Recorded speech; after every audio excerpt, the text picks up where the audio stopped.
नमस्कार। बोल रहा है बांकीपुर में आप सबों का स्वागत है। आज क्या बोल रहा है बांकीपुर? आज नामांकन की आखिरी तिथि थी। दोनों उम्मीदवार एक साथ नामांकन करने पहुंचे। थोड़ी देर के अंतराल में प्रशांत किशोर भी पहुंचे और नीरज कुमार भी पहुंचे। देखिए, यही तो कहा जाता है। पहले भी बीजेपी के प्रत्याशी के तौर पर एक उम्मीदवार नामांकन किए, लेकिन कुछ वजह रही जिस वजह से अब वो चुनावी मैदान में नहीं रहेंगे। अब नीरज चुनावी मैदान में रहेंगे। नीरज को लेकर मीठापुर, जो बीजेपी का गढ़ का इलाका माना जाता है, उस इलाके के वोटर क्या सोचते हैं, क्या मानते हैं, नीरज को लेकर वो कितना गंभीर है, और बीजेपी के परंपरागत वोटर नीरज और बीजेपी को लेकर क्या सोचता है, और यादव कितना बदलने को तैयार है। क्योंकि यादव का भी थर्मामीटर लगाना जरूरी है कि वो अभी भी आरजेडी के साथ है या फिर बदलाव के पक्ष में कुछ बात भी कर रहा है। तो हमने कुछ यादवों से भी बात की है, हमारा संवाददाता आलोक, और व्यापार करने वाले लोगों से भी बातचीत हुई है। बड़ा क्लियर कट, उसमें कट टू कट, कहीं कोई इफ वट नहीं है। हाँ, एक बात जरूर समझ में आई कि जो उम्रदराज लोग हैं उनको आज भी इस सत्ता हस्तांतरण को लेकर सहज नहीं है। उनका मानना है कि नीतीश के जाने के बाद सब कुछ बेपटरी होते जा रहा है, और ये अपने आप में बड़ी बात है कि लोग महसूस करने लगे हैं कि शासन व्यवस्था बदलने लगी है, और शासन व्यवस्था इस कदर बदलने लगी है कि लोग यह सोचकर सहम जा रहे हैं कि पता नहीं आने वाला बिहार कैसा होगा, आने वाला पटना कैसा होगा। हालांकि इसका असर बांकीपुर उपचुनाव पर कितना पड़ेगा कहना मुश्किल है, लेकिन लोगों की कुछ तो राय है। जरा उस राय को समझने की कोशिश करिए। हम इसी तरीके से मतदाताओं का नब्ज टटोलते रहेंगे। वैसे अभी शुरुआती दौर है, बहुत सारी चीज़ें बदलेंगी जब प्रचार अभियान की शुरुआत होगी। जो कुछ दिख रहा है वही ईवीएम पर दिखे, ये भी कोई ज़रूरी नहीं है, लेकिन एक लिटमस टेस्ट है जिस टेस्ट के सहारे हम इन चीज़ों को समझना चाहते हैं। ज़रा आप भी समझिए और सोचिए, क्या वाकई में बांकीपुर के सहारे दिल्ली को संदेश देने की तैयारी तो नहीं है। बांकीपुर विधानसभा उपचुनाव हो रहा है। पहले नितिन नवीन थे, उनको राष्ट्रीय अध्यक्ष बना दिया गया बीजेपी की तरफ, लेकिन जो मीठापुर का इलाका जो है कभी सुधरता हुआ नहीं दिखता। आखिर क्यों? देखिए, हमेशा तो हम लोग को आश्वासन ही मिला है। हमारे माननीय जो विधायक जी थे वो भी हमेशा आश्वासन दिए, ये काम हो जाएगा। जो भी काम भी करवाए भी उसका समीक्षा कभी नहीं किया। आज ये रोड बना है हमारा, इसका समीक्षा कभी होबे नहीं किया। अगर रोड आप बनवाए हैं तो उस पर विचार करते कि हाँ भाई, जो रोड यहाँ बनवाए हैं इतना सेशन किया है तो उसका क्या होगा। अभी तक इसका कोई विकल्प नहीं है। रोड पर पानी जम जाता है, पूरा लगा होता है पानी का यहाँ, तो ये सब प्रॉब्लम है यहाँ पर। आखिर जो बीजेपी कैंडिडेट दी, पहले एक कैंडिडेट दिया, फिर उनका नॉमिनेशन करने के बाद हटा दिया गया, अब नीरज सिन्हा को दिया गया। क्या लग रहा है ये जो कैंडिडेट है सही से आप लोग को बात रख पाएगा? देखिए, कैंडिडेट तो जो है वार्ड 19 का है और लोकल बच्चा है, हम लोग का करीब का भी है। उसका हम तो मतलब खिलाफ नहीं जा सकते हैं, लेकिन इतना ज़रूर है कि इतना बड़ी पार्टी है तो उनको विचार करना चाहिए इस पर कि हाँ, हम यहाँ से जो नेतृत्व करने के लिए जिसको भेज रहे हैं तो ठीक है, नितिन नवीन जी नहीं है तो उनके अलावा बहुत सारे ऑप्शंस है। मान लीजिए कि हाँ, लाला जी का वोट बहुत ज़्यादा है तो अब लाला जी कोई ऐसा थोड़ी है कि ऑनेस्ट व्यक्ति लाला जी में नहीं होगा, आप उसको भेजते कोई को। अब एक छोटा सा बच्चा को आप भेज दिया, ठीक से बोल नहीं पा रहा है, वो नर्वस माइंड हो जा रहा है, क्या करेगा इससे? तो इससे तो वो नेतृत्व नहीं कर पाएगा। लेकिन हमारा तरफ से कोई उसका शिकायत भी नहीं है किसी प्रकार का। नाम क्या हुआ? मेरा नाम संजय शाही है। उपचुनाव हो रहा है, नितिन नवीन राष्ट्रीय अध्यक्ष बन गए, लेकिन यहाँ जो कैंडिडेट है बीजेपी के पास कैंडिडेट ठीक ढंग से नहीं मिल रहा है। एक कैंडिडेट नॉमिनेशन करने के बाद फिर से उनका नाम वापस लिया जाता है, नया कैंडिडेट दिया जाता है जो नीरज सिन्हा है, आप ही लोग के इलाका के। लेकिन जो मीठापुर का जो एरिया है काफ़ी दिनों से हम भी देख रहे हैं, यहाँ पर कभी सुधरता हुआ नज़र नहीं आ रहा है। जो मीठापुर सब्जी मंडी का इलाका है, कैसे देख रहे हैं? देखिए, इसको नहीं सुधरने का कारण है कि हमारे जो राजनेता हैं उनके पास कोई विजन नहीं है। अगर विजन होता तो ये पुल को ही जो बनाया गया है, ये पुल बनाने से भी कोई फ़ायदा इसलिए नहीं है कि क्राउडेड है, फिर भी जाम लगता है। हम लोगों को बच्चे को स्कूल छोड़ने में या लाने में बहुत परेशानी होती है। यहाँ प्लानिंग वे में किसी मीठापुर आज तक इसीलिए ऐसा है कि प्लानिंग वे में कोई भी कार्य नहीं किया गया है, समझे। हाल फिलहाल ही हमारा नया रोड बना है, इधर पीसीसी बना है, जो कि आरसीसी बनना चाहिए था, क्योंकि इस पर हेवी गाड़ियों का 40 से 45 टन का लोड इस पर जाता है। लेकिन पीसीसी बनाया गया है, जो भी ज़्यादा चलेगा नहीं। लेकिन इसको इस तरह से बनाया गया है कि अगर बरसात हो जाए तो आप परसों आते तो देखते यहाँ वहाँ पानी जम जाता है।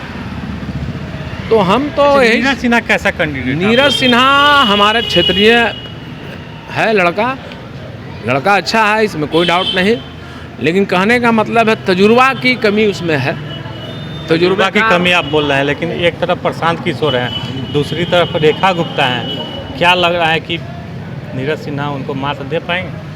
देखिए, 3 कैंडिडेट खड़ा है, एक तरफ रेखा गुप्ता है, एक तरफ प्रशांत किशोर हैं और एक तरफ नीरज सिन्हा है। लेकिन हम एक तरफ और भी हैं, बीना शाही, क्या समथिंग ऐसे बीना मानवी है। लेकिन अगर हम चारों से कंपेयर करेंगे तो सबसे काबिल सक्षम में प्रशांत किशोर आते हैं, ठीक है। पार्टी बेसिस अलग है, पार्टी की क्षमता क्या है ये अलग बात है।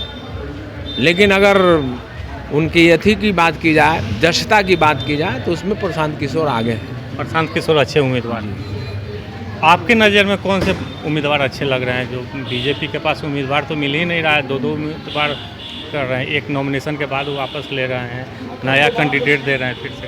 देखिए, इनका सिलेक्शन समिति था ना, वो गलत किया था। पहले ही इनका फाइनल करना चाहिए, जो कि बेचारा कैंडिडेट जो वापस लिया था, हम उससे बहुत भारी बेइज्जती हुआ है। इससे हम नॉमिनेशन का, अब हमको कुर्सी दे दीजिए और कुर्सी से हटा दीजिए, सबसे बड़ा बेइज्जती है। पार्टी को पहले ही निर्णय करना चाहिए कि हमको किस कैंडिडेट को देना है। इस तरह का पार्टी का छवि खराब होता है। पार्टी का छवि। हाँ, प्रशांत किशोर कैसे उम्मीदवार हैं?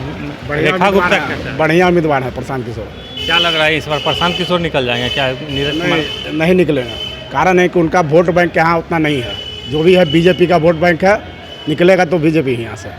तो आपके नज़र में क्या लग रहा है, नीरज कुमार सिन्हा प्रशांत किशोर को मात दे पाएंगे? जो एरिया आप लोग का इलाका है, विकास कैसा लग रहा है? जो विकास नितिन नवीन ने जो किया था वो सही है या आप नीरज कुमार सिन्हा से एक्सेप्ट कर रहे हैं? देखिए, इस एरिया के हिसाब से अगर हम देखते हैं तो थोड़ा आगे इस रोड में नया पुल बना है, उधर हमारा एक मकान था। तो उस मकान को विकास के नाम पर उस पूरे 300 मकान को ढा दिया गया। लोग को मुआवजा मिला, पैसा भी मिला, लेकिन जिस दर से मिलना चाहिए था उस दर से मिला नहीं बाजार रेट से। बहुत लोगों को मकान का पैसा नहीं मिला, जिसमें हमें खुद नहीं मिला है मकान का पैसा। हम तो उनका पूरा श्रेय अगर दोषी देते हैं तो हम नितिन नवीन को हम दे सकते हैं। वो अगर चाहते तो पूरा मकान को हम लोग को बचा सकते थे। पुल को इधर आपको नहर के रोड से वो पार कर सकते थे। फिर उसके बाद भी पट्टी लाइन के उस पार में भी पुल बनाई है, ऑप्शन दिया गया था उस समय, आप उधर से आप पुल बना लीजिए। लेकिन हम लोग को बातों को नहीं रखी और साथ में इसी रोड से पुल आगे जाकर लेबर कोर्ट के पास गिरा दिया। उसी लेबर कोर्ट के पास हमारा मकान था। मेरा 8 दूर में बना हुआ मकान मेरा ख़त्म हो गया, आज रोड पर हम है। नीरज कुमार सिन्हा आपका बातों को रख पाएंगे यदि चुनाव जीतते हैं? नीरज कुमार सिन्हा को कल पहली बार देखे हैं, बगले का लड़का, हम पहले से बाई फेस नहीं पहचानते थे। लेकिन अगर नेताओं के बीच में अगर मान लिया 4 आदमी को एक जगह खड़ा कर दिया, आप डिबेट में लड़ा दीजिए, तो उसमें प्रशांत किशोर को रखिए, नीरज सिन्हा को रखिए, रेखा गुप्ता को रखिए, इस सबको बैठा के बात कीजिएगा तो सबसे बेटर बोलने में और सबसे अच्छा लगेगा आपके दिल में समा गए वो प्रशांत किशोर है। हम लोग भी चाहते हैं, हमारा भी ऐसा सोच है, बदलाव इस बार हो। बदलाव चाहिए, बिल्कुल होना चाहिए, क्यों नहीं होना चाहिए? हमारा मकान चला गया है यहाँ पर।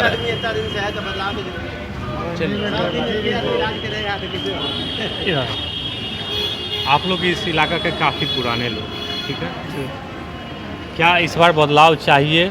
जो नितिन नवीन के बाद जो उपचुनाव हो रहा है, राष्ट्रीय अध्यक्ष तो बन गए, लेकिन विकास कैसा लग रहा है? विकास हुआ है नितिन नवीन के रहते हुए या नीरज सिन्हा करेंगे? विकास तो सर हुआ है, लेकिन जो स्तर पर होना चाहिए वो नहीं हुआ है। गरीबी के लोग दरकिनार कर देते हैं, खाली बड़े लोगों का खाली यहाँ पर बोलबाला हमेशा रहा है। हम चाहते हैं कि गरीब के लिए भी कुछ सरकार घोषणा पत्र तो बहुत बनाती है, हर घोषणा पत्र में प्रलोभन देती है, लेकिन हम चाहते हैं गरीब के लिए भी कुछ घोषणा पत्र में सड़क किनारे फुटपाथ पर बना के दे, रोजगार पथ बना के दे, ताकि ऐसे तो कहते हैं कि बड़े बड़े सड़क बनाते हैं, नाम लेते हैं अटल पथ, नेहरू पथ, लेकिन रोजगार पथ को नीरज कुमार सिन्हा आप लोग काम करेंगे? युवा चेहरा है, देखिए त्रिकोणीय मुकाबला हो रहा है। त्रिकोणीय है? त्रिकोणीय है, संघर्ष हो जाएगा इसमें। प्रशांत किशोर कैसा उम्मीदवार? उम्मीदवार तो बहुत अच्छे हैं, लेकिन यहाँ पर वोटर ज़्यादा है तो कह नहीं सकते हैं। इस बार बदलाव चाहिए? बदलाव तो होना ही चाहिए। आपके नज़र में क्या लग रहा है, इस बार बदलाव चाहिए? हाँ, बदलाव चाहिए, बदलाव चाहिए। इतना महंगाई चरम सीमा पर है, सबको हर तोड़ रहा है, कितना का भगा रहा है, कमाए खाए नहीं दे रहा है।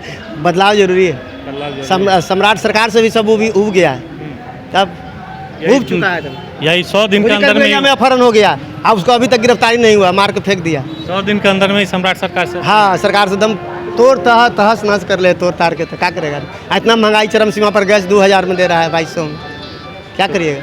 सरकार बदलाव जरूरी है। एक बड़ी बात है कि इस बार बीजेपी के नितिन नवीन थे, राष्ट्रीय अध्यक्ष बन गए, लेकिन अब बीजेपी के पास ऐसा कोई भी चेहरा नहीं है जो उम्मीदवार उतार सके। दो उम्मीदवार उतारा है। एक अभिषेक कुमार बंटी को नॉमिनेशन करवा के हटा दिया गया, फिर से नीरज कुमार को लाया कि हार जाएगा, इसीलिए दूसरा उम्मीदवार चेंज कर दिए। हार जाएगा? हाँ, हार जाएगा।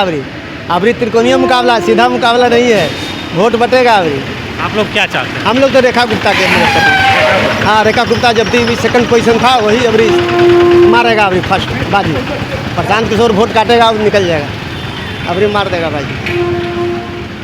बाबा, आप बहुत पुराने लोग हैं, काफ़ी दिनों से यहाँ पर रह रहे हैं। इस बार बीजेपी कैंडिडेट दो उतारी, अभिषेक कुमार बंटी, उसके बाद उनका नॉमिनेशन के बाद फिर से वापस ले लिया गया नाम। अब नीरज कुमार सिन्हा को दिया गया है बीजेपी की तरफ से। क्या इस बार जो नीरज कुमार सिन्हा चुनाव जीतते हैं तो आप लोगों की बात को रख पाएंगे? सवाल ये है कि किस पार्टी से खड़ा हुए हैं? बीजेपी से। हाँ, जिस पर नितिन नवीन चुनाव यहाँ से जीते थे। बीजेपी के तो काम ठीक रहा, लेकिन इधर अब ये आए हैं, अब ब्रिटिश चले गए ना, अब डगमग हो रहा है। डगमग हो रहा है, सरकार डगमगा रहा है। हाँ, तो इस बार आप लोग क्या चाहते हैं? बदलाव बांकीपुर में होना चाहिए? हाँ, होना ही चाहिए। हाँ, होना चाहिए। हाँ, तो किसको? एक तरफ प्रशांत किशोर हैं, आरजेडी से रेखा गुप्ता हैं, बीजेपी से नीरज कुमार सिन्हा है, क्या चाहिए आप लोगों को? नीरज हो जाए। नीरज हो जाए। हाँ, आप क्या चाहते हैं? यहाँ पर विकास कैसा होना चाहिए? विकास सर, क्योंकि बीजेपी से कैंडिडेट दो दिया गया। अभिषेक कुमार बंटी नॉमिनेशन वापस भी कर लिया गया। अब नीरज कुमार सिन्हा को, तो वहीं पे प्रशांत किशोर हैं जनसुराज से, रेखा गुप्ता हैं आरजेडी से। रूप से निकल रही है सर, क्योंकि भाजपा का जो शासनकाल रहा है सर, बहुत दयनीय रहा। केंद्र से लेकर के राज्य तक में जो भाजपा की कृत्य है वो जनता की समक्ष है, और जनता इस चीज़ को समझ चुकी है, जनता इस चीज़ को जान चुकी है, जनता अब जागरूक हो चुकी है सर। अब वो बरगलाने वाली चीज़ें अब रही नहीं, क्योंकि भाजपा का जो दशा और दिशा दिख रहा है वो जनता सब कुछ देख रही है। जो केंद्र से लेकर के राज्य तक में जो हालत है सर, जो आज गरीबी और बेरोजगारी जो चरम पे है, इस पर कोई ध्यान नहीं है किसी सरकार की। कोई इस पर बेरोजगारी पे बात करने के लिए बिल्कुल सहमति नहीं है, बिल्कुल उस पर बात करना नहीं चाहते हैं कि क्या बेरोजगारी। आप लोग क्या चाहते हैं? बांकीपुर से कौन सा उम्मीदवार को निकलना? रेखा गुप्ता।